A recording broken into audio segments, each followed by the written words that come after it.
ओम शांति। 17 फरवरी 2025। बाबा के महावाक्य। मीठे बच्चे, बाप तुम्हारा मेहमान बनकर आया है तो तुम्हें आदर करना है। जैसे प्रेम से बुलाया है ऐसे आदर भी करना है, निरादर ना हो।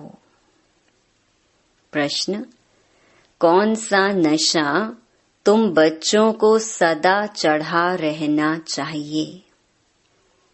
यदि नशा नहीं चढ़ता है तो क्या कहेंगे? उत्तर: ऊंचे ते ऊंची आसामी इस पतित दुनिया में हमारा मेहमान बनकर आया है। यह नशा सदा चढ़ा रहना चाहिए, परंतु नंबरवार यह नशा चढ़ता है। कई तो बाप का बनकर भी संशय बुद्धि बन हाथ छोड़ जाते तो कहेंगे इनकी तकदीर। ओम शांति। ओम शांति। 2 बारी कहना पड़े। यह तो बच्चे जानते हैं कि एक है बाबा, दूसरा है दादा, दोनों इकट्ठे हैं ना।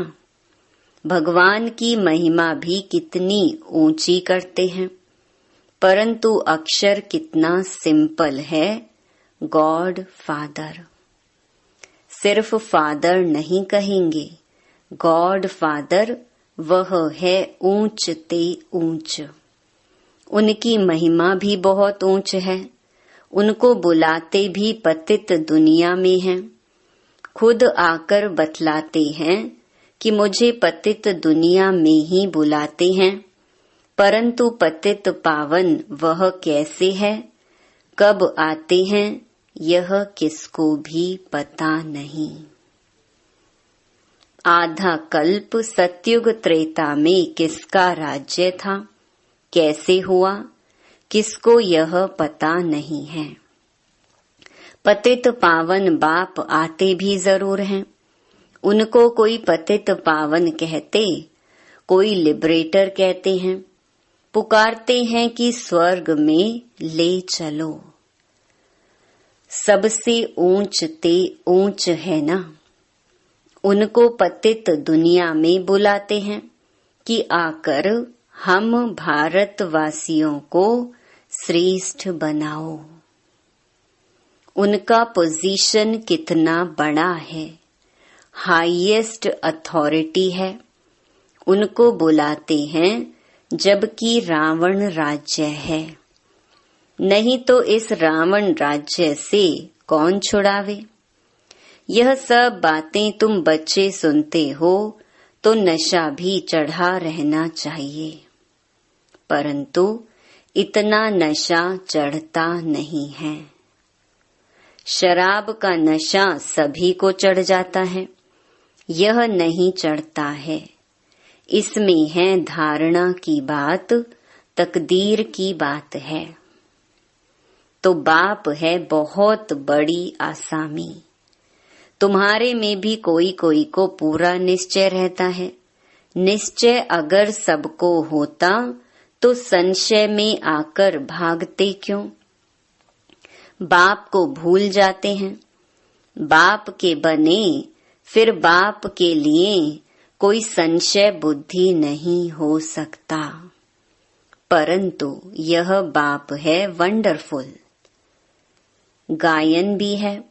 आश्चर्यवत बाबा को जानंती, बाबा कहंती, ज्ञान सुनंती, सुनावंती, अहो माया फिर भी संशय बुद्धि बनावंती।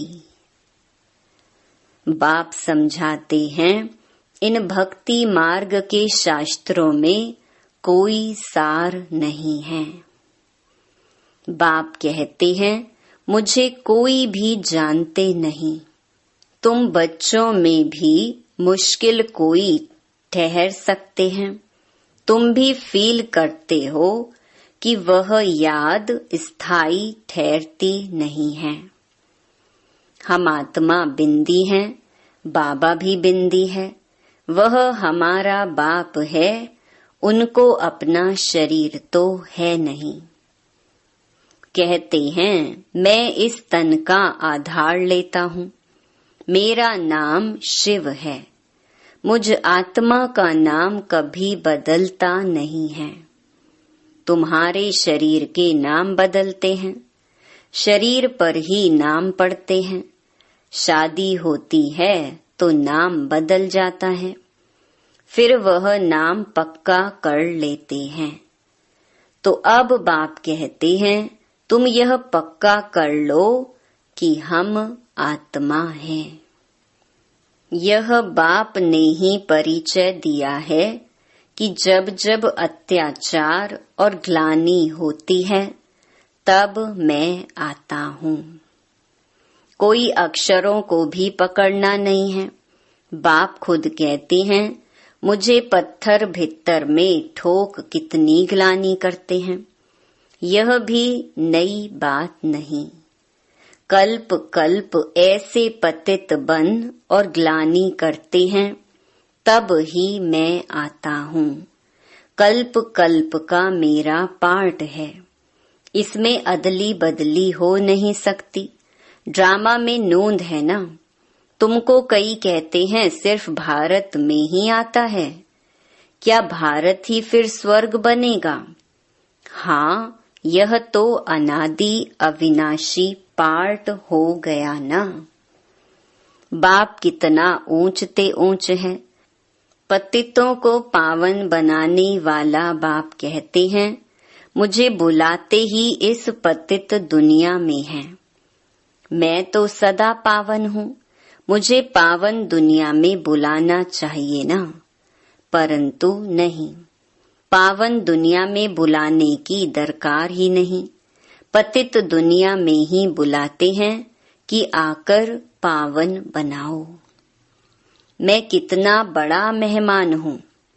आधा कल्प से मुझे याद करते आए हो।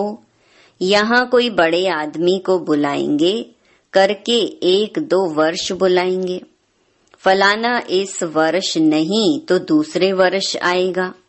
इनको तो आधा कल्प से याद करते आए हो। इनके आने का पार्ट तो फिक्स हुआ पड़ा है। यह किसको भी पता नहीं है। बहुत ऊंचते ऊंच बाप है।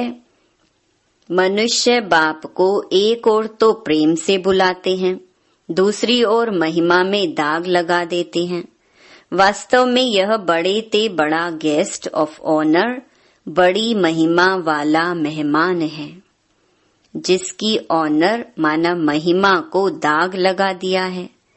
कह देते हैं वह पत्थर ठिक्कर सब में है। कितनी हाईएस्ट अथॉरिटी है। बुलाते भी बहुत प्रेम से हैं, परंतु हैं बिल्कुल बुद्धू। मैं ही आकर अपना परिचय देता हूँ कि मैं तुम्हारा फादर हूँ। मुझे गॉड फादर कहते हैं। जब सब रावण की कैद में हो जाते हैं तब ही बाप को आना होता है, क्योंकि सब हैं भक्तियां अथवा ब्राइड्स, सीताएं। बाप है ब्राइड ग्रूम राम। एक सीता की बात नहीं है। सब सीताओं को रावण की जेल से छुड़ाते हैं। ये है बेहद की बात। ये है पुरानी पतित दुनिया। इसका पुराना होना फिर नया होना एक्यूरेट है। यह शरीर आदि तो कोई जल्दी पुराने हो जाते, कोई जास्ती टाइम चलते हैं। यह ड्रामा में एक्यूरेट नोंद है। पूरे 5000 वर्ष बाद फिर मुझे आना पड़ता है। मैं ही आकर अपना परिचय देता हूँ और सृष्टि चक्र का राज समझाता हूँ। किसको भी न मेरी पहचान है, न ब्रह्मा विष्णु शंकर की, न लक्ष्मी नारायण की, न राम सीता की पहचान है। ऊंचते ऊंच एक्टर्स ड्रामा के अंदर तो यही है तो मनुष्य की बात। कोई 8-10 भुजा वाले मनुष्य नहीं है। विष्णु को 4 भुजा क्यों दिखाते हैं? रावण के 10 शीश क्या हैं, यह किसको भी पता नहीं है। बाप ही आकर सारे वर्ल्ड के आदि मध्य अंत का नॉलेज बताते हैं। कहते हैं मैं हूँ बड़े ते बड़ा गेस्ट, परंतु गुप्त। यह भी सिर्फ तुम ही जानते हो, परंतु जानते हुए भी फिर भूल जाते हो। उनका कितना रिगार्ड रखना चाहिए, उन्हें याद करना चाहिए। आत्मा भी निराकार, परमात्मा भी निराकार, इसमें फोटो की भी बात नहीं। तुमको तो आत्मा निश्चय कर बाप को याद करना है, देह अभिमान छोड़ना है। तुम्हें सदैव अविनाशी चीज को देखना चाहिए। तुम विनाशी देह को क्यों देखते हो? देही अभिमानी बनो, इसमें ही मेहनत है।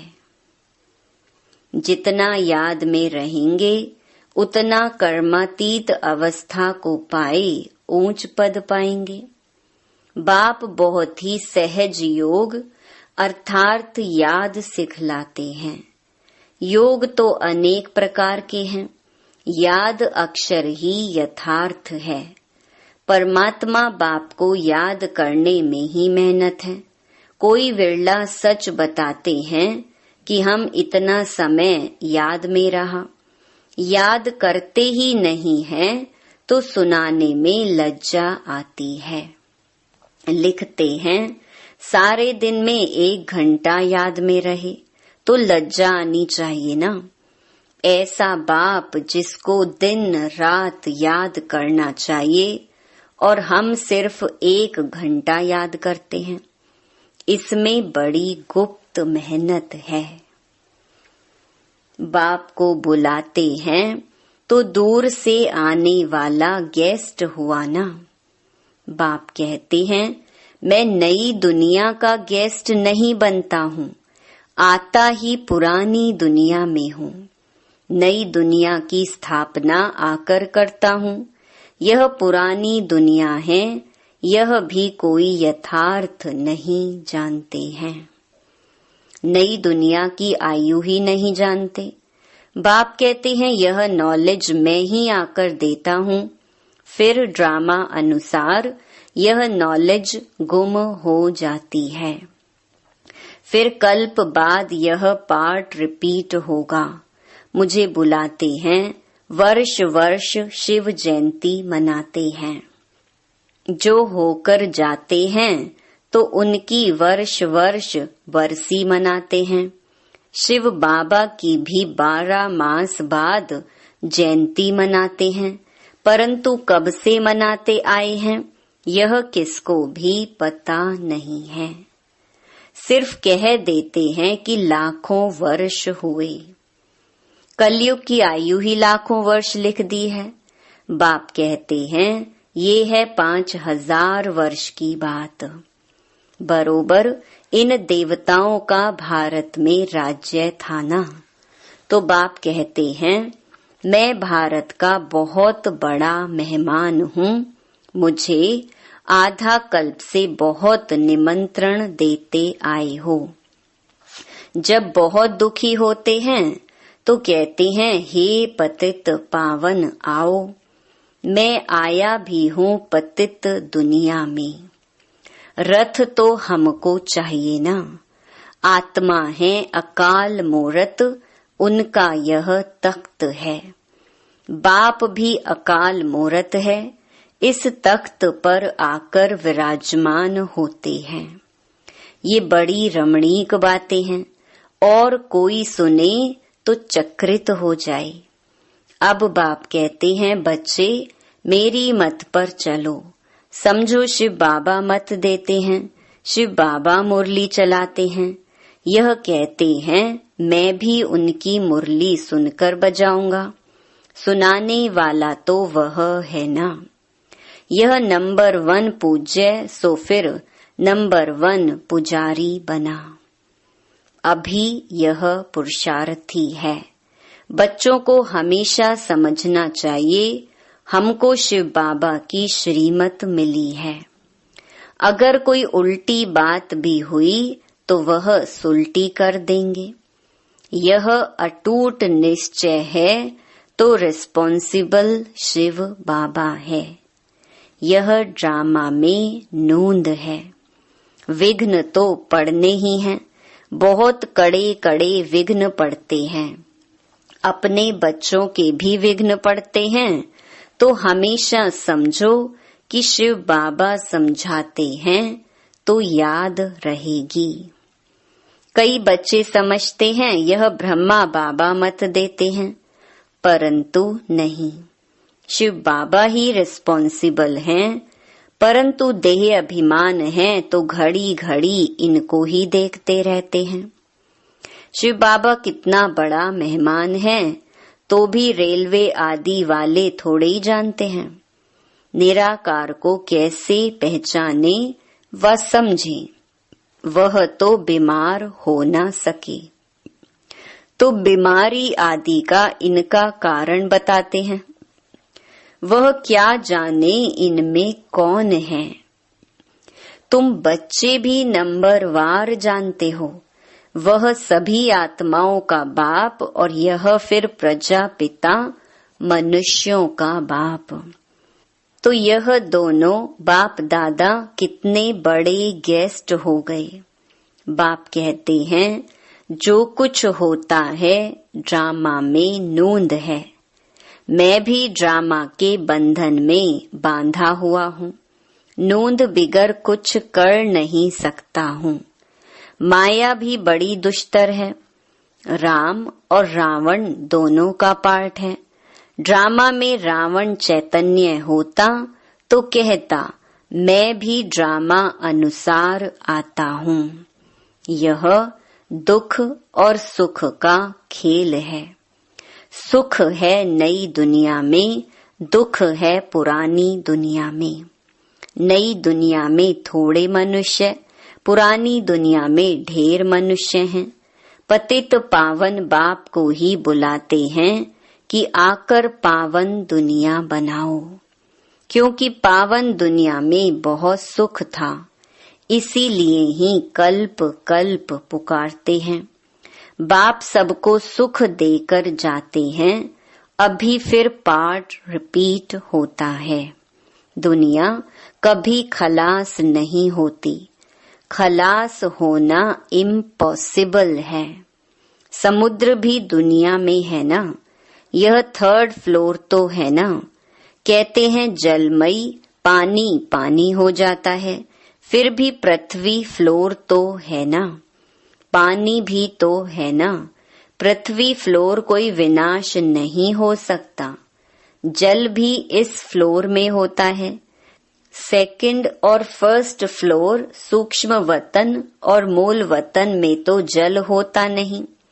यह बेहद सृष्टि के 3 फ्लोर हैं, जिसको तुम बच्चों के सिवाय कोई भी नहीं जानते।